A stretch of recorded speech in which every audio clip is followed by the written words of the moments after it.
ಹುಡುಕಾಟ ಪ್ರಾರಂಭಿಸಿದ್ದು within 2 hours ಒಳಗಡೆನೆ ಸೌಜನ್ಯ ಸಿಗ್ತಾಳೆ. ಆದ್ರೆ ಶವ ಆಗಿ ಅವಳ ಕೈಗಳನ್ನ ಅವಳದೇ ದುಪಟ್ಟ ಅಂಡ್ ID ಕಾರ್ಡ್ ಇಂದ ಮರಕ್ಕೆ ಕಟ್ಟಿರ್ತಾರೆ. And most brutal part is ಅವಳ ಯೋನಿ, ಅವಳ ಏನಿತ್ತು ಅದ್ರ ಒಳಗಡೆ 6 ಇಂಚ್ ಮಣ್ಣು ತುಂಬಿರ್ತಾರೆ. ಓ ಬಿಡಪ್ಪ, ನಮ್ ಪೊಲೀಸ್ ಅವ್ರಿಗೆ ತಮ್ಮ ಡ್ಯೂಟಿ ಮೇಲೆ ಎಷ್ಟೊಂದು ನಿಷ್ಠೆ ಇದೆ, ಒಂದೇ ದಿನದಲ್ಲಿ ಆರೋಪಿನ ಹಿಡಿದ್ ಬಿಟ್ರಲ್ಲ ಅಂತ ಪೊಲೀಸ್ ಅವ್ರ ಮೇಲೆ ಫುಲ್ ಒಂಥರ ಹೊಗಳ್ತಾ ಇರ್ತಾರೆ.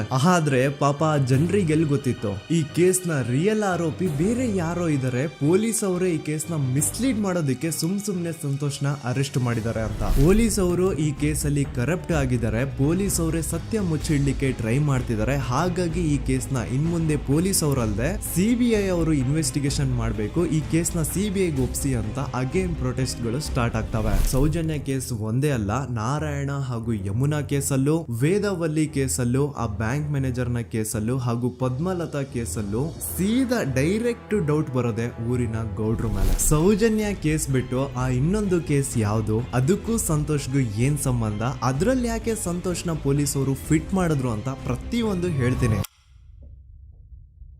ನಾನು ಈ ಚಾನೆಲ್ ನ ಸ್ಟಾರ್ಟ್ ಮಾಡ್ದಾಗಿಂದ one of the most requested video ಬಂದು ಸೌಜನ್ಯ ಕೇಸ್ ಬಗ್ಗೆ. ಸರಿ, ನಮ್ ದೂತ ಸಭೆಯ ಪ್ರಜೆಗಳು ಇಷ್ಟೊಂದು ಕೇಳ್ತಿದಾರಲ್ಲ, ಈ ಒಂದು ಕೇಸ್ ಬಗ್ಗೆ ವಿಡಿಯೋ ಮಾಡುವ ಅಂತ ಸೌಜನ್ಯ ಕೇಸ್ ಬಗ್ಗೆ ನಾನು ರಿಸರ್ಚ್ ಸ್ಟಾರ್ಟ್ ಮಾಡಿದೆ. ಅಂಡ್ ಟ್ರಸ್ಟ್ ಮೀ, ಎಷ್ಟೊಂದು ಕಾಂಪ್ಲೆಕ್ಸ್ ಈ ಒಂದು ಕೇಸ್ ಇದೆ ಅಂತಂದ್ರೆ ನನ್ ತಲೆನೇ ಕೆಟ್ಬಿಡ್ತು. ಬಟ್ ಡೋಂಟ್ ವರಿ, ನಿಮ್ಗಂತೂ ಪ್ರತಿ ಒಂದನ್ನ ತುಂಬಾ ಸಿಂಪಲ್ ಆಗಿ ಅರ್ಥ ಮಾಡಿಸ್ತೇನೆ. ಅನ್ಕೊಳ್ಳಿ, ಒಂದು ಊರು, ಆ ಊರಲ್ಲಿ ಒಂದು ಗೌಡ್ರ ಕುಟುಂಬ ಇದೆ. ಅಂಡ್ ಆ ಗೌಡ್ರ ಕುಟುಂಬ ತುಂಬಾನೇ ಪವರ್ಫುಲ್, ಲೈಕ್ ನಾವು ಮೂವೀಸ್ ಅಲ್ಲಿ ನೋಡ್ತೀವಲ್ಲ ಹಂಗೆ. ಸೊ ಗೌಡ್ರ ಊರು ಬಂದು ಧರ್ಮಸ್ಥಳ ಅಂತ. ಆ ಒಂದು ಊರಲ್ಲಿ ಇವ್ರಿಗೆ ಸಖತ್ ಕಂಟ್ರೋಲ್ ಇರುತ್ತೆ. ಈವನ್ ಅದೇ ಒಂದು ರೀಜನ್ ಅಲ್ಲಿ ಇರುವಂತಹ ಒಂದು ತುಂಬಾನೇ ಪಾಪ್ಯುಲರ್ ದೇವಸ್ಥಾನನು ಸಹ ಇವರೇ ಕಂಟ್ರೋಲ್ ಮಾಡ್ತಿರ್ತಾರೆ. ಆ ಒಂದು ದೇವಸ್ಥಾನ ಇಂದ ಈ ಗೌಡ್ರ ಕುಟುಂಬಕ್ಕೆ ಎಷ್ಟೊಂದು ದುಡ್ಡು ಬರ್ತಾ ಇರುತ್ತೆ ಅಂತಂದ್ರೆ, ಅದೇ ದುಡ್ಡಲ್ಲಿ ಇವರು ಬೇಜನ್ ಪ್ರೈವೇಟ್ ಪ್ರೈಮರಿ ಅಂಡ್ ಹೈಸ್ಕೂಲ್ಸ್ ನ ಸ್ಥಾಪನೆ ಮಾಡಿರ್ತಾರೆ, ಬೇಜನ್ ಪ್ರೈವೇಟ್ ಮೆಡಿಕಲ್ ಕಾಲೇಜಸ್ ಇರ್ತವೆ, ಅಂಡ್ ಬೇಜನ್ ಪ್ರೈವೇಟ್ ದೊಡ್ಡ ಹಾಸ್ಪಿಟಲ್ಸ್ ಇರ್ತವೆ. ಒಟ್ಟಲ್ಲಿ ಹೇಳ್ಬೇಕು ಅಂತಂದ್ರೆ ದುಡ್ಡಿನ ಸುರಿಮಳೆ ಇವ್ರಿಗೆ. ನೋಡಿ, ನಮ್ಮ ಭಾರತ ದೇಶದಲ್ಲಿ ಒಂದು ಕಾನೂನಿದೆ, ದ ರಿಲಿಜಿಯಸ್ ಎಂಡೋಮೆಂಟ್ ಆಕ್ಟ್ 1863 ಅಂತ.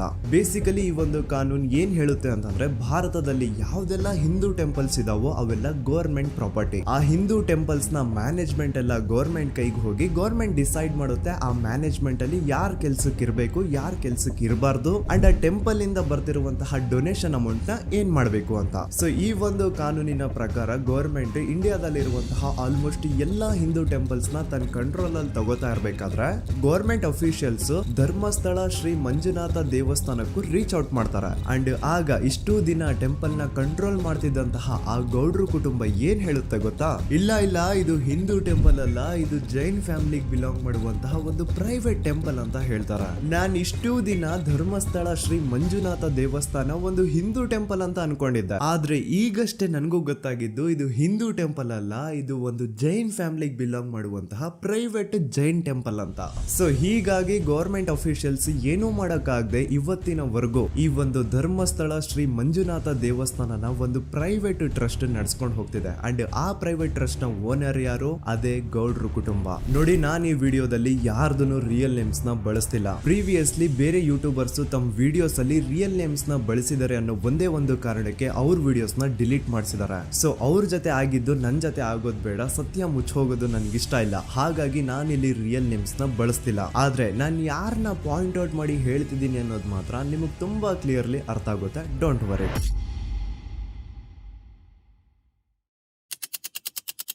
ದಿನಾಂಕ 9/10/2012. A very normal day for everyone except Soujanya.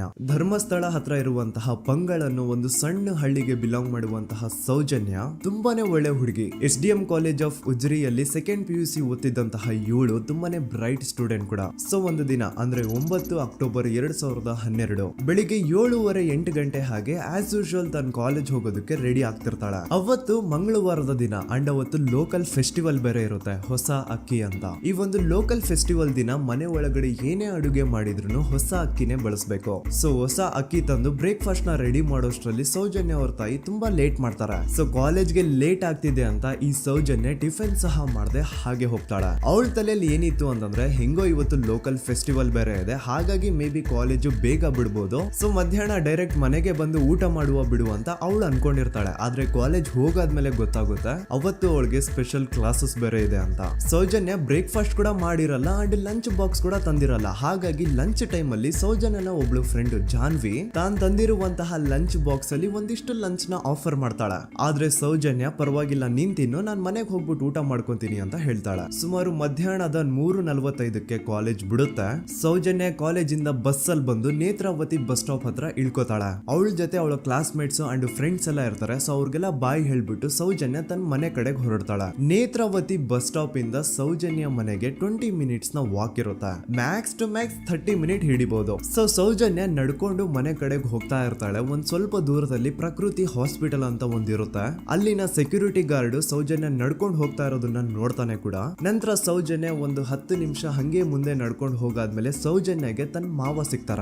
ಅವರು ಸೌಜನ್ಯನ ನೋಡಿ ಮಾತಾಡಿಸ್ತಾರೆ. ಯಾಕಮ್ಮ ಕಾಲೇಜಿಂದ ಇಷ್ಟು ಲೇಟ್ ಬರ್ತಿದೀಯಾ ಅಂತ ಕೇಳ್ತಾರೆ. ಆಗ ಸೌಜನ್ಯ ಇಲ್ಲ ಮಾವ, ಕಾಲೇಜಲ್ಲಿ ಸ್ಪೆಷಲ್ ಕ್ಲಾಸ್ ಇತ್ತು, ಹಾಗಾಗಿ ಲೇಟ್ ಆಗ್ಬಿಡ್ತು ಅಂತ ಹೇಳಿ ಒಂದೆರಡು ಮಾತಾಡಿಸಿ ನಂತರ ತನ್ನ ಮನೆ ಕಡೆಗೆ ತಾನು ಹೊರಡ್ತಾಳ. ಈಗ ಆ ಒಂದು ಪಾಯಿಂಟ್ ಇಂದ ಸೌಜನ್ಯಗೆ ತನ್ನ ಮನೆ ಹೋಗ್ಲಿಕ್ಕೆ 10 ನಿಮಿಷ ಬೇಕು. ಮ್ಯಾಕ್ಸ್ ಟು ಮ್ಯಾಕ್ಸ್ 20 ಮಿನಿಟ್ ಅನ್ಕೊಳ್ಳಿ. 3:45ಕ್ಕೆ ಕಾಲೇಜ್ ಬಿಟ್ರೆ ಅರೌಂಡ್ 4:30ಗೆ ಮನೇಲಿ ಇರ್ಬೇಕಾಗಿದ್ದು ಹುಡುಗಿ 6:30-7 ಗಂಟೆ ಆಗಿದ್ರು ಮನೆಗೆ ಸೇರಿರಲ್ಲ. ಸೊ ಮನೇಲಿ ಸೌಜನ್ಯ ಅವ್ರ ತಾಯಿಗೆ ಟೆನ್ಷನ್ ಸ್ಟಾರ್ಟ್ ಆಗುತ್ತೆ. ಏನಪ್ಪ ಈ ಹುಡುಗಿ ಎಷ್ಟೊತ್ತಾದ್ರೂ ಇನ್ನು ಮನೆಗ್ ಬಂದಿಲ್ವಲ್ಲ ಅಂತ. ಸೊ ಅವ್ರೇನ್ ಮಾಡ್ತಾರೆ, ಸೌಜನ್ಯ ಅವ್ರ ತಂದೆ ಕಾಲ್ ಮಾಡ್ಬಿಟ್ಟು ರೀ ಹಿಂಗೆ 3:30-4 ಗಂಟೆಗೆ ಕಾಲೇಜಿಂದ ಮನೆಗ್ ಬರ್ತಿದ್ದಿದ್ ನಮ್ ಹುಡುಗಿ ಇವತ್ತು 7 ಗಂಟೆ ಆದ್ರೂ ಇನ್ನು ಮನೆಗ್ ಬಂದಿಲ್ಲ, ನೀವು ಸ್ವಲ್ಪ ಬೇಗ ಮನೆಗ್ ಬಂದು ವಿಚಾರಿಸಿ ಅಂತ ಗಾಬ್ರಿಲಿ ಹೇಳ್ತಾರೆ. ಸರಿ ಅಂತ ಸೌಜನ್ಯ ಅವ್ರ ತಂದೆ ಮನೆಗ್ ಬಂದ್ಬಿಟ್ಟು ಸೌಜನ್ಯನ ಫ್ರೆಂಡ್ಸ್ ಕ್ಲಾಸ್ ಮೇಟ್ಸ್ ಯಾರ್ದೆಲ್ಲ ಅವ್ರ ಹತ್ರ ನಂಬರ್ ಇರುತ್ತೋ ಅವ್ರಿಗೆಲ್ಲ ಕಾಲ್ ಮಾಡ್ಬಿಟ್ಟು ಸೌಜನ್ಯ ಬಗ್ಗೆ ಕೇಳ್ತಾರೆ. ನಮ್ ಹುಡುಗಿ ಏನಾದ್ರೂ ನಿಮ್ ಮನೆಗ್ ಬಂದಿದ್ದಾಳ ಅಮ್ಮ ಅಂತ. ಆದ್ರೆ ಸೌಜನ್ಯನ ಫ್ರೆಂಡ್ಸ್ ಅಂಡ್ ಕ್ಲಾಸ್ ಮೇಟ್ಸ್ ಎಲ್ಲ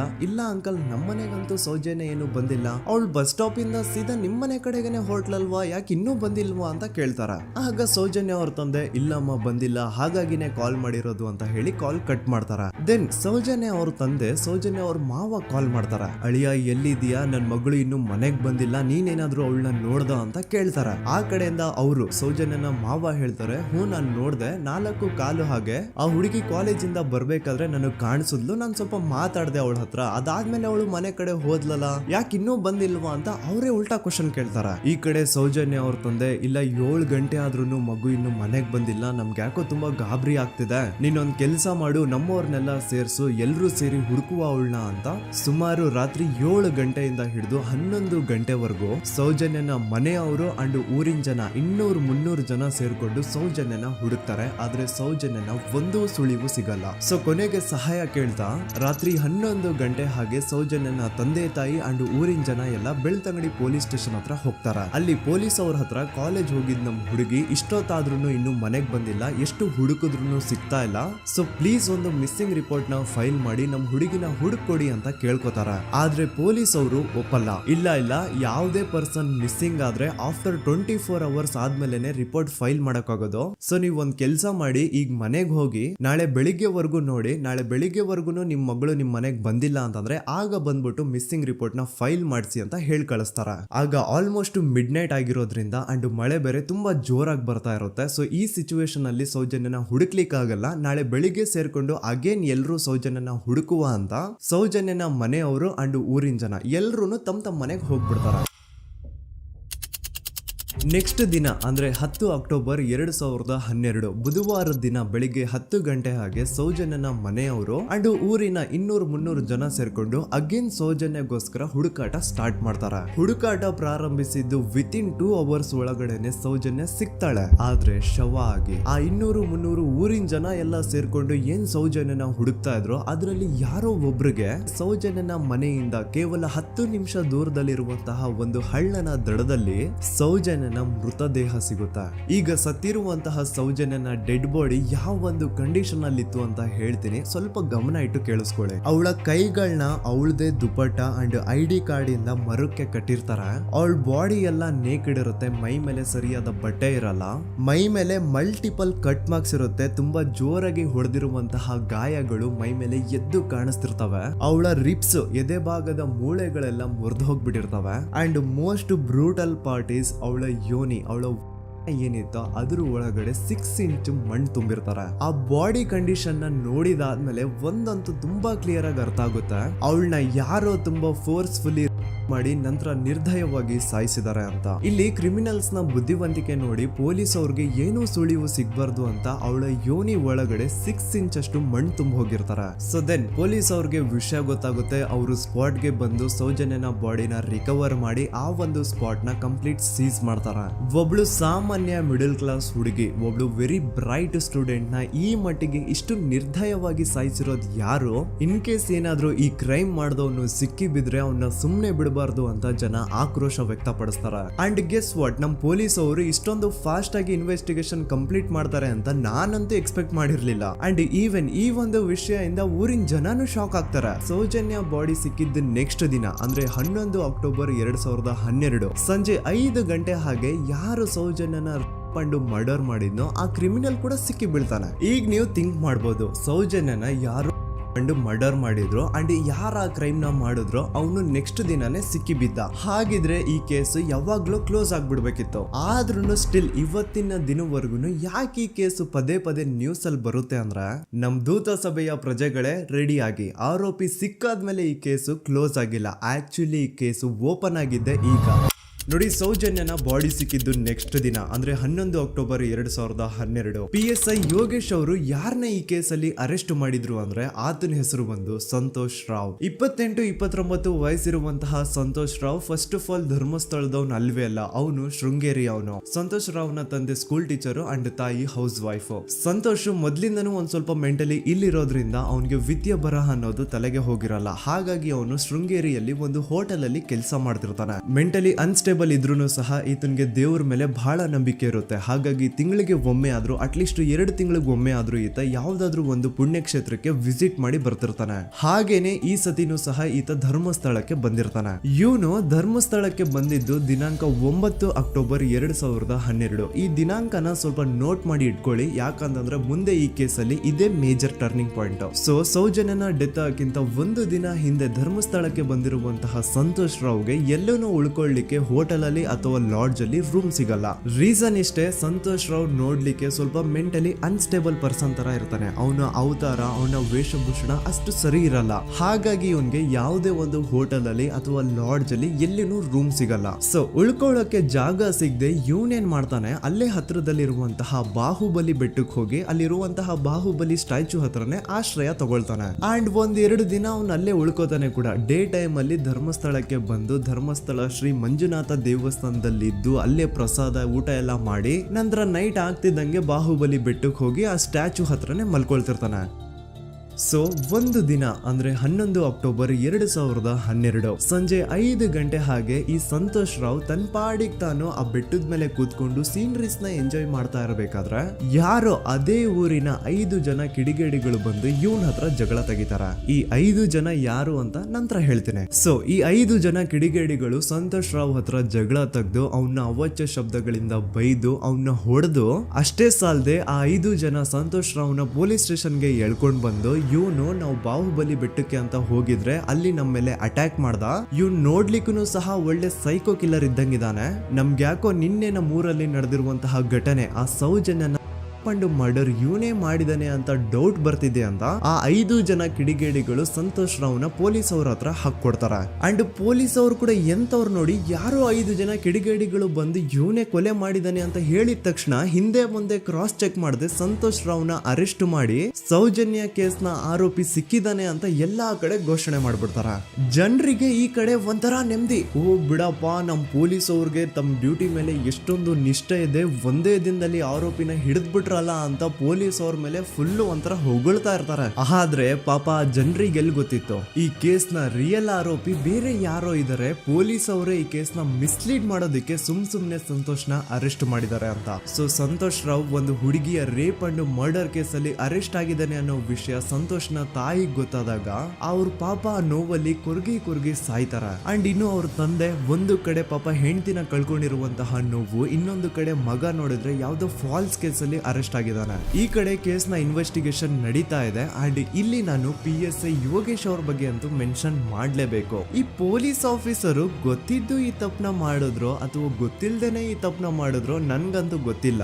ಸೊ ಇವ್ರು ಏನ್ ಮಾಡ್ತಾರೆ ಅಂತಂದ್ರೆ, ಸೌಜನ್ಯನ ಬಾಡಿನ ಪೋಸ್ಟ್ ಮಾರ್ಟಮ್ ಗೆ ಕಳಿಸಿದಾಗ ಡಾಕ್ಟರ್ಸ್ ಹಂಗೋ ಹಿಂಗೋ ಮಾಡಿ ಇಂದ ಕೆಲವೊಂದು ಸ್ಪರ್ಮ್ ನ ಸ್ಯಾಂಪಲ್ಸ್ ಕಲೆಕ್ಟ್ ಮಾಡ್ತಾರೆ. ಅದನ್ನ ಅವರು PSI ಯೋಗೇಶ್ಗೆ ಕೊಟ್ಟು ಇದನ್ನ ವಿತಿನ್ 72 ಅವರ್ಸ್ ಒಳಗಡೆ ಇನ್ನೊಂದು ಲ್ಯಾಬ್ ಗೆ ಸಬ್ಮಿಟ್ ಮಾಡಿ ಅಂತ ತುಂಬಾ ಕ್ಲಿಯರ್ ಆಗಿ ಹೇಳ್ತಾರೆ. ಆದ್ರೆ PSI ಯೋಗೇಶ್ ಆ ಸ್ಪರ್ಮ್ ಸ್ಯಾಂಪಲ್ಸ್ ನ ವಿತಿನ್ 72 ಅವರ್ಸ್ ಒಳಗಡೆ ಲ್ಯಾಬ್ ಕಳ್ಸೋದಿರ್ಲಿ, ಅದನ್ನ 12 ದಿನ ಆದ್ಮೇಲೆ ಲ್ಯಾಬ್ ಕಳಿಸ್ತಾರೆ. ಅಷ್ಟೊತ್ತಿಗೆ ಆಲ್ರೆಡಿ ಆ ಸ್ಪರ್ಮ್ ಸ್ಯಾಂಪಲ್ಸ್ ಗೆಲ್ಲ ಫಂಗಸ್ ಹಿಡಿದು ಅದು ಅನ್ಫಿಟ್ ಫಾರ್ ಟೆಸ್ಟಿಂಗ್ ಅಂತ ಬರುತ್ತೆ. ಈಗ ನೀವೇ ಹೇಳಿ, ಎಂತ ಡಂಬೆಸ್ಟ್ ಪರ್ಸನ್ ಪೊಲೀಸ್ ಆಫೀಸರ್ ಆಗಿದ್ರು ಅವನ ಹತ್ರ ಒಂದು ಮರ್ಡರ್ ಕೇಸ್ ಬಂದಾಗ ಅವನ ಹತ್ರ ಇರೋ ಮೇನ್ ಸಾಕ್ಷಿನೇ, ಮೇನ್ ಎವಿಡೆನ್ಸ್ ಆ ಹುಡುಗಿಯ ಇಂದ ಕಲೆಕ್ಟ್ ಆಗುವಂತಹ ಸ್ಪರ್ಮ್ ಸ್ಯಾಂಪಲ್ಸ್. ಸೊ ಅದನ್ನ ಮೊದಲು ಲ್ಯಾಬ್ ಕಳಿಸಿ ಅದನ್ನ ಐಡೆಂಟಿಫೈ ಮಾಡೋದು ಪೊಲೀಸ್ ಅವರ ಫಸ್ಟ್ ಡ್ಯೂಟಿ. ಆದ್ರೆ ಇಲ್ಲಿ PSI ಯೋಗೇಶ್ ಅವರು ಇದನ್ನೇ ಮರ್ತು ಹೋದ್ರು ಅಂತ ನೋಡಿ. ಯಾವುದೇ ಒಂದು ಕೇಸ್ ಅಲ್ಲಿ ಪೊಲೀಸ್ ಅವರು ಆದಷ್ಟು ಎವಿಡೆನ್ಸ್ ನ ಕಲೆಕ್ಟ್ ಮಾಡೋದಕ್ಕೆ ಟ್ರೈ ಮಾಡ್ತಾರೆ. ಆದ್ರೆ ಈ ಒಂದು ಕೇಸ್ ಅಲ್ಲಿ ಮಾತ್ರ ಪೊಲೀಸ್ ಅವರು ಎವಿಡೆನ್ಸ್ ನ ಕಲೆಕ್ಟ್ ಮಾಡೋ ಬದಲಾಗಿ ಎವಿಡೆನ್ಸ್ ನ ಡಿಸ್ಟ್ರಾಯ್ ಮಾಡೋದ್ರಲ್ಲಿ ಮುಂದೆ ಇದ್ರು. ಅಷ್ಟೇ ಅಲ್ಲದೆ ಈ ಪೊಲೀಸ್ ಆಫೀಸರ್ ಸೇರ್ಕೊಂಡು ಸಂತೋಷ್ ರಾವ್ಗೆ ಸೆಲ್ ಅಲ್ಲಿ ಎಂತ ಟಾರ್ಚರ್, ಎಂತ ಹಿಂಸೆ ಕೊಡ್ತಾರೆ ಅಂದ್ರೆ ನೆನ್ಸ್ಕೊಂಡ್ರೆ ಮೈ ಜುಮ್ ಅನ್ನುತ್ತ. ಹೊಡಿಯೋದು, ಕೆಟ್ಟದಾಗ ಬೈಯೋದು, ಇದೆಲ್ಲ common. Most brutal part is Santosh ರಾವ್ನ ಪ್ಯಾಂಟ್ ಬಿಚ್ಚಿ ಅವನ ಪ್ರೈವೇಟ್ ಪಾರ್ಟ್ ಮೇಲೆ ಬಿಸಿ ಬಿಸಿ ಕುದೀತಾ ಇರುವಂತಹ ನೀರ್ ಚಲ್ತಾರ. ಈ ಕ್ರೈಮ್ ನೀನೇ ಮಾಡಿದ್ಯಾ ಅಂತ ಒಪ್ಕೋ, ಇಲ್ಲ ಅಂತಂದ್ರೆ ನಿನ್ನ ಸೆಲ್ ಒಳಗಡೆನೆ ಸಾಯಿಸ್ಬಿಡ್ತೀವಿ, ನಿನ್ನ ತಂದೆ ತಾಯಿ ಎಲ್ರು ಸಾಯಿಸ್ಬಿಡ್ತೀವಿ ಅಂತ ಬ್ಲಾಕ್ ಮೇಲ್ ಮಾಡ್ತಾರ. ನೋಡಿ, ಸಂತೋಷ್ ರಾವ್ ಜಾಗದಲ್ಲಿ ನನ್ನಂತ ನಿಮ್ಮಂತ ನಾರ್ಮಲ್ ಪರ್ಸನ್ ಯಾರಾದ್ರೂ ಇದ್ದಿದ್ರೆ ಪೊಲೀಸ್ ಅವರು ಕೊಡ್ತಿರುವಂತಹ ಹಿಂಸೆನ ತಡ್ಕೊಳಕ್ಕಾಗದೆ ಆ ಕ್ರೈಮ್ ಮಾಡಿಲ್ಲ ಅಂದ್ರೂ ಮಾಡಿದೀನಿ ಅಂತ ಒಪ್ಕೊಬಿಡ್ತಾ ಇದ್ವಿ. ಆದ್ರೆ ಸಂತೋಷ್ ರಾವ್ ಮೆಂಟಲಿ ಇಲ್ಲಿರೋದೇ ಅವನ್ಗೆ ಅಡ್ವಾಂಟೇಜ್ ಆಗೋಯ್ತು. ಪೊಲೀಸ್ಗಳು ಸಂತೋಷ್ ರಾವ್ಗೆ ಎಷ್ಟೇ ಹೊಡೆದ್ರು, ಎಷ್ಟೇ ಬೈದ್ರು, ಎಷ್ಟೇ ಬ್ಲಾಕ್ ಮೇಲ್ ಮಾಡಿದ್ರು ಸಂತೋಷ್ ರಾವ್ ಬಾಯಲ್ಲಿ ನಾನ್ ಈ ಕ್ರೈಮ್ ನ ಮಾಡಿಲ್ಲ ಅಂತಾನೆ ಬರುತ್ತೆ ಹೊರತು ಆ ಕ್ರೈಮ್ ನ ಅವನು ಒಪ್ಕೊಳ್ಳೋದೇ ಇಲ್ಲ. ದೆನ್ ಕೋರ್ಟ್ ಟ್ರಯಲ್ಸ್ ಸ್ಟಾರ್ಟ್ ಆಗುತ್ತೆ. ಈ ಕ್ರೈಮ್ ನ ಸಂತೋಷೇ ಮಾಡಿದಾನೆ ಅಂತ ಸೌಜನ್ಯ ಕಡೆಯ ಲಾಯರ್ ವಾದ ಮಾಡ್ತಾನೆ. ಅದಕ್ಕೆ ಆಪೋಸಿಟ್ ಆಗಿ ಸಂತೋಷ್ ರಾವ್ ಕಡೆಯಿಂದ ಒಬ್ರು ಲಾಯರ್ ಇಲ್ಲ, ಸಂತೋಷ್ ರಾವ್ ಈ ಕ್ರೈಮ್ ನ ಮಾಡ್ಲಿಕ್ಕೆ ಸಾಧ್ಯನೇ ಇಲ್ಲ ಅಂತ ವಾದ ಮಾಡ್ತಿರ್ತಾರೆ. ಅಂಡ್ ಕೋರ್ಟ್ ಇಂದ ಆಚೆಗಡೆ ಸಂತೋಷ್ ರಾವ್ ನ ಅಗೇನ್ಸ್ಟ್ ಸ್ಟೂಡೆಂಟ್ಸ್ ಪ್ರೊಟೆಸ್ಟ್ ನಡೆಯುತ್ತೆ, ಪಬ್ಲಿಕ್ ಪ್ರೊಟೆಸ್ಟ್ ನಡೆಯುತ್ತೆ. ಅರೆಸ್ಟ್ ಆಗಿರುವಂತಹ ಸಂತೋಷ್ ರಾವ್ಗೆ ಗಲ್ಲಿಗೇರಿಸ್ರಿ ಅಂತ ಅವ್ರು ಡಿಮ್ಯಾಂಡ್ ಮಾಡ್ತಿರ್ತಾರೆ. ಸೊ ಹೀಗೆ ಒಂದು 2-3 ವರ್ಷ ಕಳೆದು ಹೋಗುತ್ತೆ. ನಂತರ ಒಂದು ಕೋರ್ಟ್ ಟ್ರಯಲ್ ಅಲ್ಲಿ ಸಂತೋಷ್ ರಾವ್ ಪರವಾಗಿ ಹೋರಾಡ್ತಿದ್ದಂತಹ ಲಾಯರ್ ಯಾಕೆ ಈ ಕೇಸ್ ಅಲ್ಲಿ ಸಂತೋಷ್ ಆರೋಪಿ ಅಲ್ಲ ಅಂತ ಪ್ರೂವ್ ಮಾಡ್ಲಿಕ್ಕೆ ಕೆಲವೊಂದು ಪಾಯಿಂಟ್ಸ್ ನ ಮುಂದೆ ಇಡ್ತಾರೆ. ಅದೇನಂತಂದ್ರೆ, ಮೊದಲನೇದಾಗಿ ಸಂತೋಷ್ ರಾವ್ ಈ ಕ್ರೈಮ್ ನ ಮಾಡಿದಾನೆ ಅಂತ ಒಬ್ರು ಒಂದು ಐ ವಿಟ್ನೆಸ್ ಇರಲ್ಲ. ಇನ್ನೊಂದೇನು ಅಂತಂದ್ರೆ, ಯಾವೊಂದು ಕಂಡೀಷನ್ ಅಲ್ಲಿ, ಯಾವೊಂದು ಬ್ರೂಟಲ್ ಕಂಡೀಷನ್ ಅಲ್ಲಿ ಸೌಜನ್ಯನ ಬಾಡಿ ಸಿಕ್ಕಿತ್ತೋ ಅದನ್ನ ಗಮನದಲ್ಲಿಟ್ಕೊಂಡು ಸ್ವಲ್ಪ ಪ್ರಾಕ್ಟಿಕಲ್ ಆಗಿ ಥಿಂಕ್ ಮಾಡಿದ್ರೆ ಆ ಒಂದು ಭೀಕರ ಕ್ರೈಮ್ ನ ಒಬ್ನೇ ಮಾಡ್ಲಿಕ್ಕೆ ಸಾಧ್ಯನೇ ಇಲ್ಲ. ಇನ್ನೊಂದು ಪಾಯಿಂಟ್ ಏನು ಅಂತಂದ್ರೆ, ಸೌಜನ್ಯನ ಇಂದ ಪೊಲೀಸ್ ಅವ್ರಿಗೆ ಯಾವುದೇ ಸ್ಪರ್ಮ್ ಸ್ಯಾಂಪಲ್ ಸಿಗ್ಬಾರ್ದು ಅಂತ 6 ಇಂಚು ಅಷ್ಟು ಮಣ್ಣು ಹಾಕಿರ್ತಾರ. ಸೊ ಈಗ ನೀವೇ ಹೇಳಿ, ಮೆಂಟಲಿ ಇಲ್ಲಿರುವಂತಹ ಪರ್ಸನ್ಗೆ ಇಷ್ಟೊಂದು ಬುದ್ಧಿವಂತಿಕೆ ಇರುತ್ತಾ ಅನ್ಕೊಳ್ಳಿ. ಅಷ್ಟೊಂದು ಬುದ್ಧಿವಂತಿಕೆ ಅವ್ನಿಗಿದ್ರೂ ಆ ಕ್ರೈಮ್ ಮಾಡಾದ್ಮೇಲೆ ಅವನ ಊರಿಂದ ಓಡ್ ಹೋಗ್ಬೋದಾಗಿತ್ತು. ಆದ್ರೆ ಮತ್ತ್ಯಾಕೆ ಅವನು ಅದೇ ಊರಲ್ಲೇ ಇರ್ತಾನೆ. ಅಂಡ್ ಸೌಜನ್ಯ ಕೊನೆಯದಾಗಿ ಪ್ರಕೃತಿ ಹಾಸ್ಪಿಟಲ್ ಮುಂದ್ಗಡೆಯಿಂದ ನಡ್ಕೊಂಡು ಹೋಗ್ತಾ ಇರ್ಬೇಕಾದ್ರೆ ಆ ಪ್ರಕೃತಿ ಹಾಸ್ಪಿಟಲ್ ನ ಸೆಕ್ಯೂರಿಟಿ ಗಾರ್ಡ್ ನೋಡ್ತಾನೆ. ಅಂಡ್ ಪ್ರಕೃತಿ ಹಾಸ್ಪಿಟಲ್ ನ ಆಚೆಗಡೆ CCTV ಕ್ಯಾಮರಾನು ಇರುತ್ತೆ. ಸಡನ್ಲಿ ಆ CCTV ಫುಟೇಜ್ ಕೂಡ ಕಾಣೆ ಆಗ್ಬಿಡುತ್ತಾ. ಇನ್ನೊಂದೇನು ಅಂತಂದ್ರೆ, ಸೌಜನ್ಯನ ಮರ್ಡರ್ ಆಗಿದ್ದು ನೆಕ್ಸ್ಟ್ ದಿನಾನೇ ಪೊಲೀಸ್ ಅವರು ಆರೋಪಿನ ಹಿಡಿದ್ರು. ಸೊ ಹಾಗಿದ್ದಾಗ ಆ ಕಲೆಕ್ಟ್ ಮಾಡಿರುವಂತಹ ಸ್ಪರ್ಮ್ ಸ್ಯಾಂಪಲ್ಸ್ ನ ಲ್ಯಾಬ್ ಗೆ ಕಳಿಸಿ ಇವನೇ ಆರೋಪಿ ಅಂತ ಕನ್ಫರ್ಮ್ ಮಾಡೋ ಬದಲಾಗಿ ಯಾಕೆ ಪೊಲೀಸ್ ಅವರು ಆ ಸ್ಪರ್ಮ್ ಸ್ಯಾಂಪಲ್ಸ್ ನ ತಮ್ಮ ಹತ್ರನೇ ಇಟ್ಕೊಂಡು 12 ದಿನವರೆಗೂ ಅದಕ್ಕೆ ಫಂಗಸ್ ಹಿಡಿಯೋವರೆಗೂ ಕಾದು ಆಮೇಲೆ ಅದನ್ನ ಲ್ಯಾಬ್ ಕಳಿಸಿದ್ರು. ಅಂಡ್ ಮೇನ್ ಇಂಪಾರ್ಟೆಂಟ್ ಆಗಿ ಸಂತೋಷ್ ರಾವ್ಗೆ ಒಂದು ಗುಪ್ತ ರೋಗ ಇರುತ್ತೆ, ಅದೇ ಫಿಮೋಸಿಸ್ ಅಂತ. ಈ ಕಾಯಿಲೆ ಏನು ಅಂತ ನಾನು ಈ ವಿಡಿಯೋದಲ್ಲಿ ಡೀಟೇಲ್ಡ್ ಆಗಿ ಎಕ್ಸ್ಪ್ಲೈನ್ ಮಾಡ್ಲಿಕ್ಕೆ ಆಗಲ್ಲ. ಜಸ್ಟ್ ತಿಳ್ಕೊಳ್ಳಿ, ಈ ಒಂದು ಕಾಯಿಲೆ ಇರೋರು ಇಂಟಿಮಸಿ ಮಾಡ್ಲಿಕ್ಕೆ ಆಗಲ್ಲ. ಇನ್ ಕೇಸ್ ಮಾಡಿದ್ರು ಅವರು ಸುಖ ಅಲ್ಲ ನರಕ ಕಾಣ್ತಾರ. ಸೊ ಇಷ್ಟೆಲ್ಲ ವ್ಯಾಲಿಡ್ ಪಾಯಿಂಟ್ಸ್, ಇಷ್ಟೆಲ್ಲ ಫ್ಯಾಕ್ಟ್ಸ್ ಕಣ್ ಮುಂದೆ ಇರಬೇಕಾದ್ರೆ ಸ್ಟಿಲ್ ಪೊಲೀಸ್ ಅವರು ಯಾಕೆ ಈ ಕ್ರೈಮ್ ನ ಸಂತೋಷ್ ರಾವೇ ಮಾಡಿದಾನೆ ಅಂತ ಇವನ್ ಹಿಂದೆ ಬಿದ್ದಿದ್ದಾರೆ. ಯಾಕೆ ಅವರು ಈ ಕ್ರೈಮ್ ಇವನ್ ಬಿಟ್ರೆ ಬೇರೆ ಯಾರಾದ್ರೂ ಮಾಡಿರ್ಬೋದಲ್ಲ ಅಂತ ಆ ಆಂಗಲ್ ಅಲ್ಲಿ ಇನ್ವೆಸ್ಟಿಗೇಷನ್ ಮಾಡ್ತಿಲ್ವಲ್ಲ ಅಂತ ಪೊಲೀಸ್ ಅವರ ಇನ್ವೆಸ್ಟಿಗೇಷನ್ ಮೇಲೆ ಈಗ ಕ್ವಶನ್ ಬರುತ್ತೆ. So after hearing all of this, ಎಲ್ಲರಿಗೂ ಈಗ ಪೊಲೀಸ್ ಅವರ ಇನ್ವೆಸ್ಟಿಗೇಷನ್ ಇನ್ವೆಸ್ಟಿಗೇಷನ್ ಮೇಲೆ ಡೌಟ್ ಬರುತ್ತೆ. ಅಂಡ್ ಈವನ್ ಸೌಜನ್ಯ ಅವ್ರ ಮನೆಯವರು ಕೂಡ ನಿಜವಾದ ಆರೋಪಿ ಸಂತೋಷ್ ಅಲ್ಲ ಅಂತ ತಮ್ಮ ಅಭಿಪ್ರಾಯನ ವ್ಯಕ್ತಪಡಿಸ್ತಾರೆ. ಆಗ ಅಲ್ಲಿವರೆಗೂ ಸಂತೋಷ್ ರಾವ್ನ ಗಲ್ಲಿಗೇರಿಸಿ ಅಂತ ಏನು student protest and public protest ಎಲ್ಲ ನಡೀತಾ ಇತ್ತು, ಈಗ ಅದೆಲ್ಲ ನಿಂತು ಹೋಗಿ ಎಲ್ಲಾ ಹೇಟ್ ರೈಡ್ ಪೊಲೀಸ್ ಅವ್ರ ಕಡೆಗೆ ಹೋಗುತ್ತೆ. ಪೊಲೀಸ್ ಅವರು ಈ ಕೇಸಲ್ಲಿ ಕರಪ್ಟ್ ಆಗಿದ್ದಾರೆ, ಪೊಲೀಸ್ ಅವರೇ ಸತ್ಯ ಮುಚ್ಚಿಡ್ಲಿಕ್ಕೆ ಟ್ರೈ ಮಾಡ್ತಿದ್ದಾರೆ. ಹಾಗಾಗಿ ಈ ಕೇಸ್ನ ಇನ್ಮುಂದೆ ಪೊಲೀಸ್ ಅವರಲ್ಲದೆ ಸಿಬಿಐ ಅವರು ಇನ್ವೆಸ್ಟಿಗೇಷನ್ ಮಾಡಬೇಕು, ಈ ಕೇಸ್ನ ಸಿಬಿಐ ಒಪ್ಸಿ ಅಂತ ಅಗೇನ್ ಪ್ರೊಟೆಸ್ಟ್ ಗಳು ಸ್ಟಾರ್ಟ್ ಆಗ್ತವೆ. ಸೊ ಧರ್ಮಸ್ಥಳದಲ್ಲಿ ಇಷ್ಟೊಂದು ಹೋರಾಟಗಳಾಗ್ತಿದಾವೆ, ಒಬ್ಳು ಹುಡುಗಿ ಜೊತೆ ಇಷ್ಟೊಂದು ಅನ್ಯಾಯ ಆಗಿದೆ, ಆದ್ರೂ ಸಹ ಧರ್ಮಾಧಿಕಾರಿ ಏನು ಮಾತೇ ಆಡ್ತಿಲ್ವಲ್ಲ ಈ ಹುಡುಗಿ ಬಗ್ಗೆ ಅಂತ ಜನರು ಪ್ರಶ್ನೆ ಮಾಡಿದಾಗ ಆಗ ಧರ್ಮಾಧಿಕಾರಿನೂ ಜನರು ಮುಂದೆ ಬಂದ್ಬಿಟ್ಟು ಈ ಕೇಸ್ನ ಸಿಬಿಐ ಒಪ್ಸಿ ಅಂತ ಹೋರಾಟ ಮಾಡ್ತಾರ. ನಂತರ ಈ ಒಂದು ಕೇಸು ಪೊಲೀಸ್ ಅವರಿಂದ ಸಿಬಿಐ ಕೈಗೆ ಹೋಗುತ್ತೆ. ಸಿಬಿಐ ಕೈಗೆ ಹೋಗಿದ ತಕ್ಷಣ ಇಲ್ಲೇನು ಸತ್ಯ ಹೊರಗೆ ಬಂದಿಲ್ಲ. ಆ ಸಿಬಿಐ ಅವರು 3-4 ವರ್ಷ ಟೈಮ್ ತಗೊಂಡು ಮತ್ತೆ ಈ ಒಂದು ಕೇಸ್ನ ರೀ ಇನ್ವೆಸ್ಟಿಗೇಷನ್ ಮಾಡ್ತಾರ. ಆದ್ರೆ ಅಲ್ಲೇನು ಇನ್ವೆಸ್ಟಿಗೇಷನ್ ಮಾಡ್ಲಿಕ್ಕೆ ಉಳ್ದೇ ಇರಲ್ಲ. ಆ ಪೊಲೀಸ್ ಅವರು ಅವ್ರ ಕೈಯಲ್ಲಿ ಈ ಕೇಸು ಇದ್ದಷ್ಟು ದಿನ ಎಷ್ಟಾಗುತ್ತೋ ಅಷ್ಟು ಎವಿಡೆನ್ಸ್ ನ ಡಿಸ್ಟ್ರಾಯ್ ಮಾಡ್ಬಿಟ್ಟಿರ್ತಾರ. ಸೊ ಹಾಗಾಗಿ ಅಲ್ಲಿ ಸಿಬಿಐ ಅವ್ರಿಗೆ ಇನ್ವೆಸ್ಟಿಗೇಷನ್ ಮಾಡ್ಲಿಕ್ಕೆ ಏನ್ ಉಳ್ದೇ ಇರಲ್ಲ. ಆದ್ರೂ ಸ್ಟಿಲ್ ಅವರು 3-4 ಇಯರ್ಸ್ ಟೈಮ್ ತಗೊಂಡು ನಂತರ ಫೈನಲಿ ಒಂದು ರಿಪೋರ್ಟ್ ನ ಕೋರ್ಟ್ ಗೆ ಸಬ್ಮಿಟ್ ಮಾಡ್ತಾರ. ಅಂಡ್ ಸಿಬಿಐ ಅವರು ಕೋರ್ಟ್ ಗೆ ಸಬ್ಮಿಟ್ ಮಾಡಿರುವಂತಹ ಆ ಒಂದು ರಿಪೋರ್ಟ್ ಅಲ್ಲಿ ಏನಿತ್ತು ಅಂದ್ರೆ ಸಿಬಿಐ ಇನ್ವೆಸ್ಟಿಗೇಷನ್ ಕನ್ಫರ್ಮ್ಸ್ ದಟ್ ಈ ಒಂದು ಕ್ರೈಮ್ ನ ಸಂತೋಷ್ ರಾವ್ ಮಾಡಿದಾನೆ ಅಂತ. ಆದ್ರೆ ಐರೋನಿ ಈಸ್ ಇದೇ ಒಂದು ರಿಪೋರ್ಟ್ ಅಲ್ಲಿ ಇವ್ರು ಏನ್ ಹೇಳ್ತಾರೆ ಅಂದ್ರೆ ಅವ್ರಿಗೆ ಯಾವುದೇ ತರ ಎವಿಡೆನ್ಸ್ ಸಿಕ್ಕಿಲ್ಲ ಅಂತ. ಯಾಕಂದ್ರೆ ಈ ಸೌಜನ್ಯ ಕೇಸು ಪೊಲೀಸ್ ಅವ್ರ ಕೈಯಲ್ಲಿ ಇದ್ದಾಗ ಪೊಲೀಸ್ ಅವರು ತಮ್ಮ ನಿರ್ಲಕ್ಷ್ಯದಿಂದ ಎಲ್ಲಾ ಎವಿಡೆನ್ಸ್ ನ ಕಳ್ಕೊಂಡ್ಬಿಟ್ಟಿರ್ತಾರ. ಅಂತದ್ರಲ್ಲಿ ಯಾವ ಒಂದು ಆಧಾರದ ಮೇಲೆ ಇವರು ಸಂತೋಷ್ ರಾವ್ ಈ ಕ್ರೈಮ್ ನ ಮಾಡಿದ್ದಾರೆ ಅಂತ ಕ್ವಶನ್ ಮಾಡಿದಾಗ ಸಿಬಿಐ ಅವ್ರ ಕಡೆಯಿಂದ ನೋ ಆನ್ಸರ್. ನೋಡಿ, ಮೊದ್ಲು ಈ ಒಂದು ಕೇಸ್ ನ ಪೊಲೀಸ್ ಅವರು ಇನ್ವೆಸ್ಟಿಗೇಷನ್ ಮಾಡಿ ನಂತರ ಈ ಒಂದು ಕೇಸು ಸಿಬಿಐ ಅವ್ರ ಕೈಗೆ ಹೋಗಿ ಅವರು 3-4 ವರ್ಷ ಟೈಮ್ ತಗೊಂಡು ಇನ್ವೆಸ್ಟಿಗೇಷನ್ ಮಾಡಿ ದೆನ್ ಫೈನಲ್ ರಿಪೋರ್ಟ್ ನ ಕೋರ್ಟ್ ಗೆ ಸಬ್ಮಿಟ್ ಮಾಡೋಷ್ಟ್ರಲ್ಲಿ ಸುಮಾರು 5-6 ವರ್ಷ ಕಳೆದು ಹೋಗಿರುತ್ತೆ. ಅಂಡ್ ಸ್ಟಿಲ್ ಈ ಒಂದು ಕೇಸಲ್ಲಿ ಏನೂ ಕನ್ಕ್ಲೂಷನ್ ಸಿಕ್ಕಿರಲ್ಲ. ಎವ್ರಿ ಇಯರ್ ಸೌಜನ್ಯನ ಬರ್ತ್ಡೇ ಇದ್ದಾಗ ಅಥವಾ ತಿಥಿ ಇದ್ದಾಗ ಅವಳನ್ನ ನೆನೆಸ್ಕೊಂಡು ಅವಳ ಹೆಸರಲ್ಲಿ public protest and student protest ನಡೀತಾನೆ ಇರ್ತವೆ. ಸೊ ಒಂದು ದಿನ ಈ ಒಂದು ಪ್ರೊಟೆಸ್ಟ್ ಗಳ ನ್ಯೂಸ್ ಗಿರೀಶ್ ಮುಟ್ಟಣ್ಣನವರ ಗಮನಕ್ಕೆ ಬರುತ್ತೆ. ಯಾರು ಈ ಗಿರೀಶ್ ಮುಟ್ಟಣ್ಣನವರ ಅಂದ್ರೆ ಇವರು very honest X police man. ನೀವು ನಂಬಲ್ಲ, ಇವ್ರು ಪೊಲೀಸ್ ಆಫೀಸರ್ ಇದ್ದಾಗ ಪಬ್ಲಿಕ್ ಅಲ್ಲಿ ಒಬ್ಬ MLA ಹೊಡೆದಿರ್ತಾರ. ಅಷ್ಟೇ ಅಲ್ಲ, ಪೊಲೀಸ್ ಡಿಪಾರ್ಟ್ಮೆಂಟ್ ಅಲ್ಲಿ ಕರಪ್ಷನ್ ಇದೆ, ಕರಪ್ಷನ್ ಇದ್ದಿದ್ ಕಡೆ ನಾನ್ ಇರಲ್ಲ ಅಂತ ಹೇಳ್ಬಿಟ್ಟು ತಮ್ಮ ಪೊಲೀಸ್ ಡ್ಯೂಟಿನ ಬಿಟ್ಬಿಟ್ಟು ಈಗ ಸಮಾಜದಲ್ಲಿ ಏನೇ ಅನ್ಯಾಯ ಆಗಿದ್ರು ಅದ್ರ ಅಗೇನ್ಸ್ಟ್ ವಾಯ್ಸ್ ರೈಸ್ ಮಾಡ್ತಿದಾರ. ಸೊ ಈ ಗಿರೀಶ್ ಮುಟ್ಟಣ್ಣನವರಿಗೆ ಸೌಜನ್ಯ ಕೇಸ್ ಬಗ್ಗೆ ಗೊತ್ತಾದಾಗ ಅವ್ರಿಗೆ ಈ ಕೇಸು ತುಂಬಾನೇ ಕಾಡುತ್ತೆ.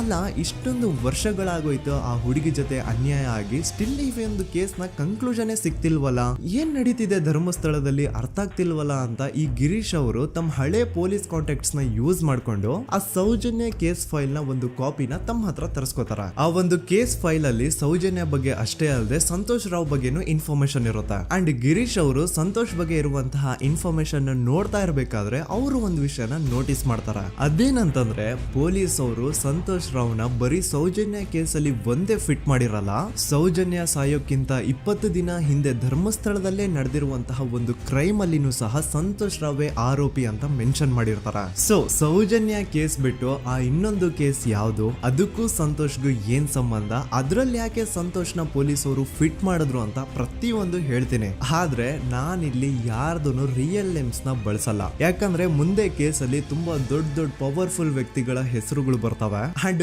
ನನ್ ವಿಡಿಯೋ ಯೂಟ್ಯೂಬ್ ಇಂದ ಡಿಲೀಟ್ ಆಗೋದು ನನ್ಗೆ ಇಷ್ಟ ಇಲ್ಲ. ಹಾಗಾಗಿ ನಾನಿಲ್ಲಿ ಯಾರ್ದು ರಿಯಲ್ ನೇಮ್ಸ್ ನ ಬಳಸ್ತಿಲ್ಲ. ಬಟ್ ಯಾರ ಬಗ್ಗೆ ಹೇಳ್ತಿದ್ದೀನಿ ಅಂತ ಒಂದ್ ಸ್ವಲ್ಪ ನೀವೇ ಅರ್ಥ ಮಾಡ್ಕೊಳ್ಳಿ.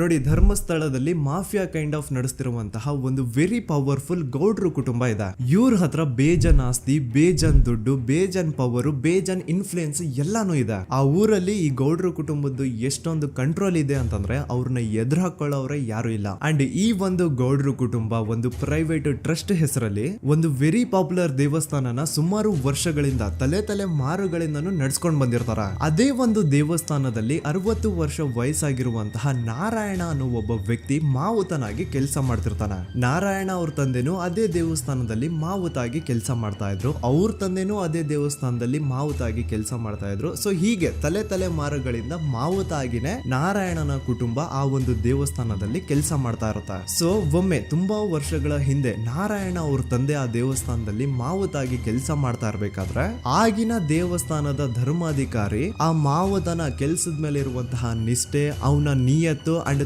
ತಲೆಮಾರುಗಳಿಂದ ಅವರು ದೇವಸ್ಥಾನಕ್ಕೆ ಸಲ್ಲಿಸ್ತಿರುವಂತಹ ಸೇವೆನ ಮೆಚ್ಚಿ ಆ ಧರ್ಮಾಧಿಕಾರಿ ಆ ನಾರಾಯಣ ಅವ್ರ ತಂದೆ ಆ ಮಾವುತನಿಗೆ ಒಂದು ಜಮೀನ್ ಕೊಡ್ತಾರೆ ಆಸ್ ಎ ಗಿಫ್ಟ್ ಆಗಿ. ಸೊ ಈಗ ಫ್ಲಾಶ್ ಬ್ಯಾಕ್ ಇಂದ ಒಂದ್ ಸ್ವಲ್ಪ ಮುಂದೆ ಬರುವ 2010-11ರಲ್ಲಿ ಯಾವೊಂದು ಜಮೀನ ಆಗಿನ ಧರ್ಮಾಧಿಕಾರಿ ನಾರಾಯಣ ಅವ್ರ ತಂದೆಗೆ ಆಸ್ ಎ ಗಿಫ್ಟ್ ಆಗಿ ಕೊಟ್ಟಿದ್ರು, ಈಗ ನಾರಾಯಣ ಅವ್ರ ತಂದೆ ಸತ್ ಹೋಗಿ ಆ ಒಂದು ಜಮೀನು ನಾರಾಯಣ ಹೆಸರಿಗೆ ಆಗಿರುತ್ತೆ. ಅಂಡ್ ಆಗಷ್ಟೇ ಗೊತ್ತಾಗುತ್ತೆ ಆ ಜಮೀನ ವೆರಿ ಆಪೋಸಿಟ್ ಒಂದು ದೊಡ್ಡ ಹೈವೇ ಬರ್ತಿದೆ ಅಂಡ್ ಅದರಿಂದ ಜಮೀನ ರೇಟು 10 ಪಟ್ಟು ಜಾಸ್ತಿ ಆಗುತ್ತೆ ಅಂತ. ಸೊ ಈ ವಿಷಯ ಗೊತ್ತಾಗಿ ನೋಡಿ ದಾನ ಮಾಡದಂತಹ ಧರ್ಮಾಧಿಕಾರಿ ಅಂತೂ ಸತ್ ಹೋದ್ರು, ಆದ್ರೆ ಅವ್ರ ಮುಂದಿನ ಪೀಳಿಗೆ ಅವ್ರಿಗೆ ಈ ಜಮೀನ್ ಮೇಲೆ ಕಣ್ಬಿದ್ದು ನಾರಾಯಣ ಅವ್ರ ಹತ್ರ ಆ ಜಾಗನ ವಾಪಸ್ ಕೇಳ್ತಾರ. ಆದ್ರೆ ನಾರಾಯಣ ಕೊಡಲ್ಲ. ಇಲ್ಲ ನಾನ್ ಯಾಕೆ ಕೊಡ್ಲಿ, ನಮ್ ತಂದೆಯಿಂದ ಸಿಕ್ಕಿರುವಂತಹ ಜಮೀನ್ ಇದು, ನಮ್ ತಂದೆಯ ಕೊನೆ ಗುರುತು ಇದು ನನ್ನ ಹತ್ರ ಇರೋದು, ಸೊ ಇದನ್ನ ನಾನು ಯಾವುದೇ ಕಾರಣಕ್ಕೂ ಬಿಟ್ಕೊಡಲ್ಲ ಅಂತ ಆ ಗೌಡ್ರು ಕುಟುಂಬನ ನಾರಾಯಣ ಎದುರು ಹಾಕೋತಾರ.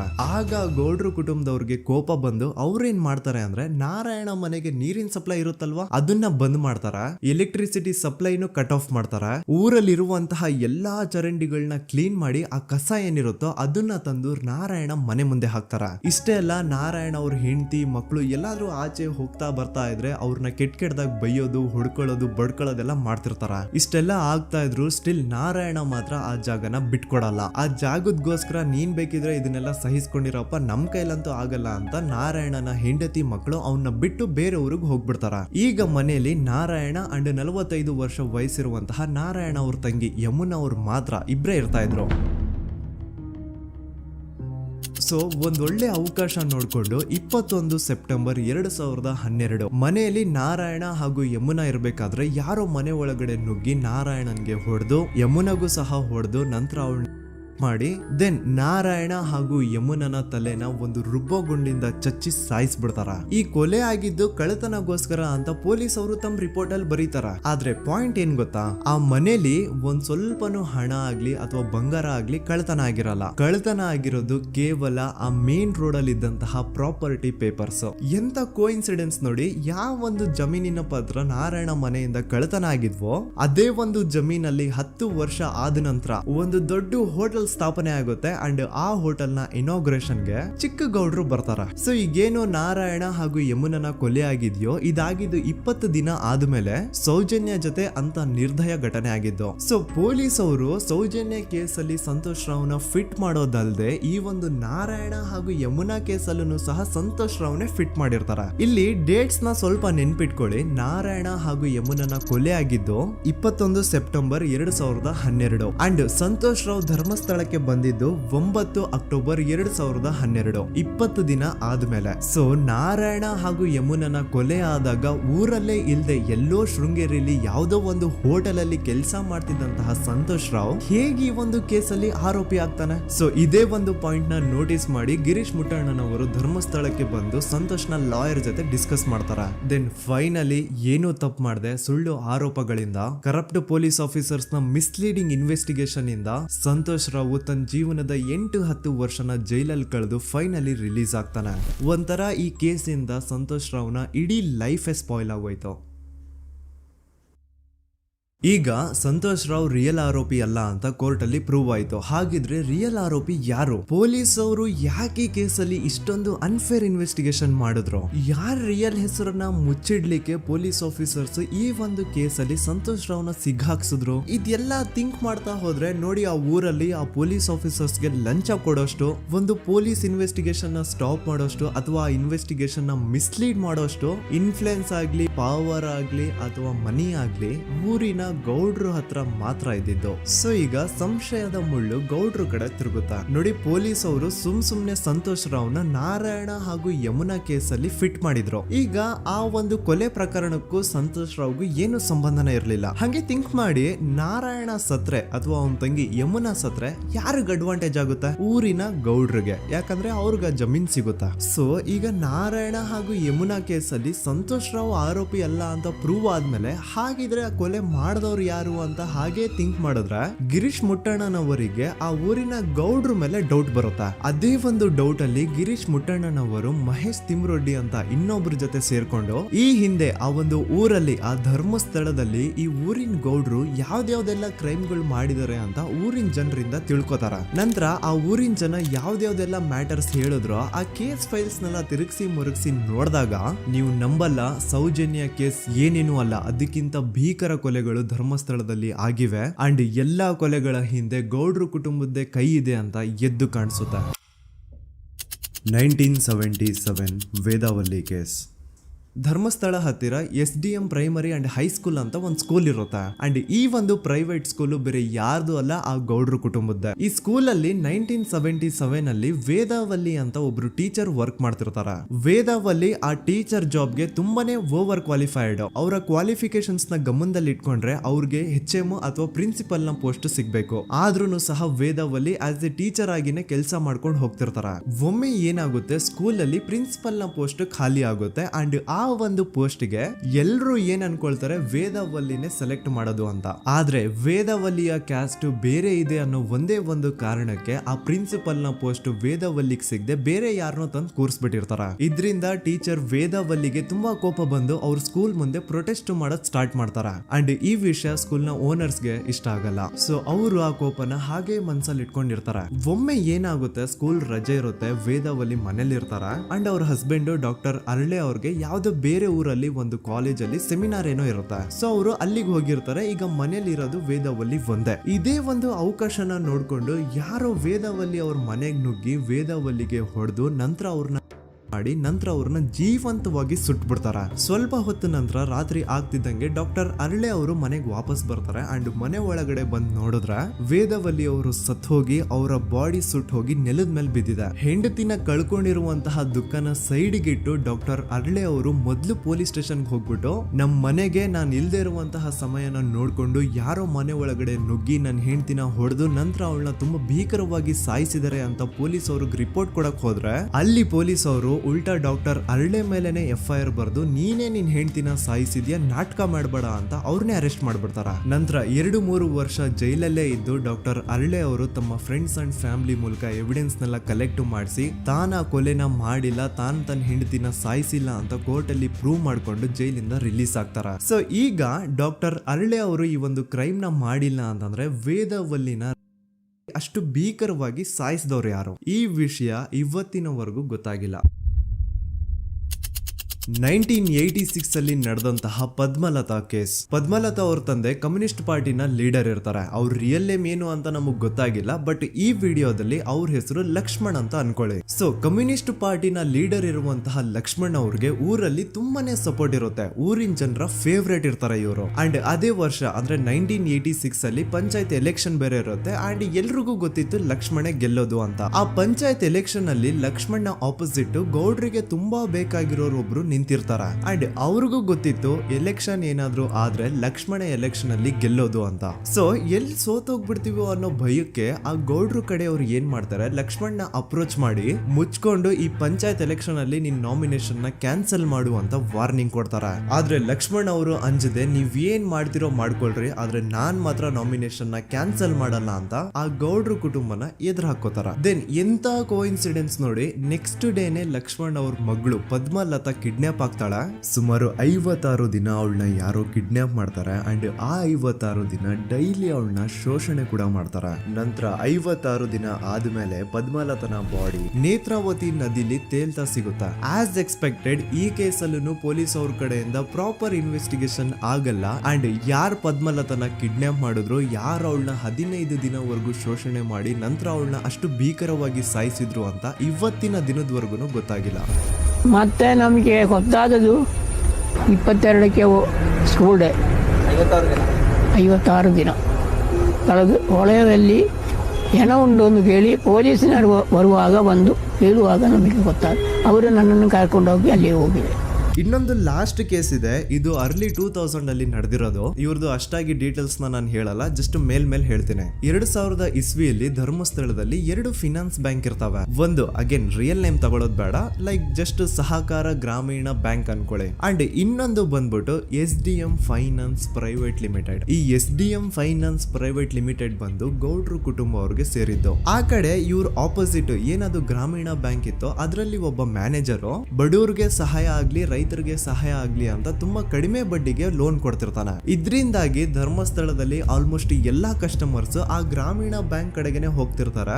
SDM ಫೈನಾನ್ಸ್ ಪ್ರೈವೇಟ್ ಲಿಮಿಟೆಡ್ ಕಡೆಗೆ ಯಾರು ಬರ್ತಿರಲ್ಲ. ಇದ್ರಿಂದ ಗೌಡ್ರಿಗೆ ಲಾಸ್ ಆಗ್ತಿರುತ್ತಾ. ಸೊ ಅವ್ರೇನ್ ಮಾಡ್ತಾರೆ, ಆ ಗ್ರಾಮೀಣ ಬ್ಯಾಂಕ್ ನ ಮ್ಯಾನೇಜರ್ ಏನಿದ್ನೋ ಅವನ್ಗೆ ಒಂದು ಸ್ವೀಟ್ ವಾರ್ನಿಂಗ್ ಕೊಡ್ತಾರ. ಮುಚ್ಕೊಂಡು ಇನ್ಮೇಲೆ ಇಂದ ನಿನ್ ಲೋನ್ಸ್ ಕೊಡೋದನ್ನ ನಿಲ್ಸ್ಬಿಡು. ಇನ್ ಕೇಸ್ ಲೋನ್ ಕೊಟ್ರು ನಾವ್ ಯಾವ ಇಂಟ್ರೆಸ್ಟ್ ರೇಟ್ ಗೆ ಲೋನ್ ನ ಕೊಡ್ತಾ ಇದೀವೋ ಅದೇ ರೇಟ್ ಗೆ ನೀನು ಕೊಡುವ ಅಂತ ಫೋರ್ಸ್ ಮಾಡ್ತಾರ.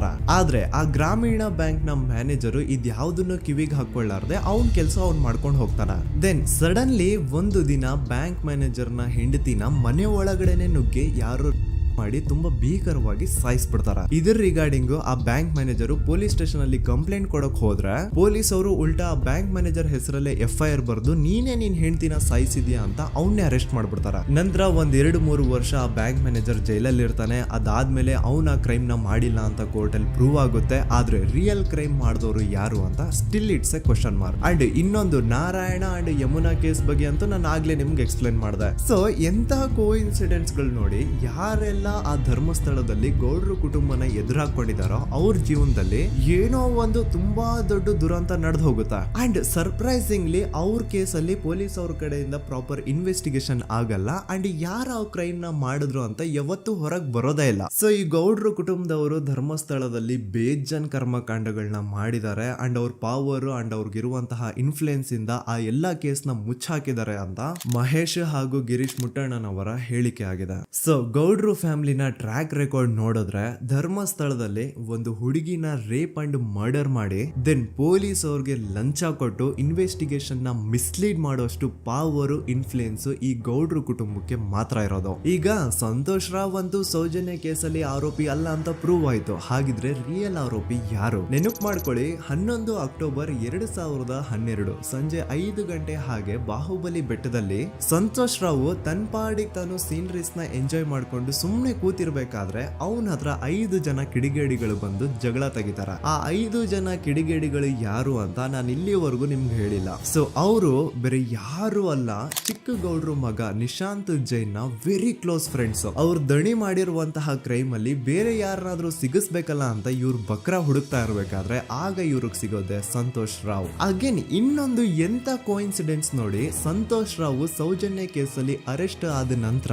ಚಿಕ್ಕ ಗೌಡ್ರು ಮಗ ನಿಶಾಂತ್ ಜೈನ್ ದೇಶನೇ ಬಿಟ್ಟು ಹೋಗ್ಬಿಡ್ತಾನೆ. ಈ ಕೇಸಲ್ಲಿ ಚಿಕ್ಕ ಗೌಡ್ರು ಮಗ ಇನ್ವಾಲ್ವ್ಮೆಂಟ್ ಇದೆ ಅಂತ ಯಾರಿಗೂ ಡೌಟೇ ಬರ್ತಾ ಇರ್ಲಿಲ್ಲ. ಡೌಟ್ ಯಾವಾಗ ಬಂತು ಅಂದ್ರೆ ಆ 5 ಜನ ಕಿಡಿಗೇಡಿಗಳು ಯಾರು ಸಂತೋಷ್ನ ಈ ಒಂದು ಕೇಸಲ್ಲಿ ಸಿಗಾಕ್ಸಿದ್ರು ಆ 5 ಜನರಲ್ಲಿ ಒಬ್ಬ ರವಿ ಪೂಜಾರಿ ಅಂತಾನು ಇರ್ತಾನೆ. ಅವನ್ಗೆ ತಾನು ತಪ್ಪು ಮಾಡಿದೀನಿ ಅಂತ ಗಿಲ್ಟ್ ಕಾಡುತ್ತೋ ಅಥವಾ ಬೇರೆ ಏನೋ ಗೊತ್ತಿಲ್ಲ, ಆದ್ರೆ ಅವನೇ ಸ್ವತಃ ಪೊಲೀಸ್ ಅವ್ರ ಹತ್ರ ಹೋಗ್ಬಿಟ್ಟು ಸೌಜನ್ಯ ಕೇಸಲ್ಲಿ ನಿಜವಾದ ಆರೋಪಿ ಸಂತೋಷ್ ಅಲ್ಲ ಕಂಡ್ರು, ಅವನ್ನ ಸುಮ್ನೆ ಸಿಗಾಕ್ಸಿರೋದಷ್ಟೇ, ನಿಜವಾದ ಆರೋಪಿಗಳು ಚಿಕ್ಕ ಗೌಡ್ರು ಮಗ ನಿಶಾಂತ್ ಜೈನ್ ಅಂಡ್ ಅವನ್ ಫ್ರೆಂಡ್ಸ್ ಸೂರಜ್, ಕಿರಣ್ ಅಂಡ್ ಕಣ್ಮಣಿ ಅಂತ. ಈ ಎಲ್ಲಾ ವಿಷಯನ ರವಿ ಪೂಜಾರಿ ಪೊಲೀಸ್ ಅವ್ರಿಗೆ ತಿಳಿಸ್ತಾನೆ. ಅಗೇನ್ ಎಂತ ಒಂದು ಕೋಇನ್ಸಿಡೆನ್ಸ್ ನೋಡಿ, ಈ ವಿಷಯಗಳನ್ನ ಊರಿನ ಜನರು ಮುಂದೆ ಹೇಳಿದಂತಹ ರವಿ ಪೂಜಾರಿ ಆಕಸ್ಮಿಕವಾಗಿ ಸತ್ ಹೋಗ್ಬಿಡ್ತಾನೆ. ಇವನು ಹೇಳಿದ್ದು ನಿಜ ಅಂತ ಜನರಿಗೆ ಯಾವಾಗ ಕನ್ಫರ್ಮ್ ಆಗುತ್ತೆ ಅಂದ್ರೆ ಸೌಜನ್ಯಗೆ ತುಂಬಾ ಹತ್ರವಾದವ್ರು ಒಬ್ರು ಯಶೋಧ ಅನ್ನೋರು ಕೋರ್ಟ್ ಅಲ್ಲಿ ಬಂದ್ಬಿಟ್ಟು ಸೌಜನ್ಯ ಕೊಲೆ ಆಗಿದ್ದ ದಿನ ಆ ಒಂದು ಸ್ಪಾಟ್ ಅಲ್ಲಿ ನಾನು ಈ 3 ಜನರನ್ನ ನೋಡಿದ್ದೆ ಅಂತ ಸಾಕ್ಷಿ ಹೇಳ್ತಾರೆ. ಈಗ ಎಲ್ಲಾ ಡಾಟ್ಸ್ ನ ಕನೆಕ್ಟ್ ಮಾಡ್ತಾ ಹೋದ್ರೆ ಸೌಜನ್ಯ ಕೇಸ್ ಒಂದೇ ಅಲ್ಲ, ನಾರಾಯಣ ಹಾಗೂ ಯಮುನಾ ಕೇಸಲ್ಲೂ, ವೇದವಲ್ಲಿ ಕೇಸಲ್ಲೂ, ಆ ಬ್ಯಾಂಕ್ ಮ್ಯಾನೇಜರ್ ನ ಕೇಸಲ್ಲೂ ಹಾಗೂ ಪದ್ಮಲತಾ ಕೇಸಲ್ಲೂ ಸೀದಾ ಡೈರೆಕ್ಟ್ ಡೌಟ್ ಬರೋದೆ ಊರಿನ ಗೌಡ್ರ ಮೇಲೆ. I really want to appreciate Kudla rampage YouTube channel, third eye YouTube channel,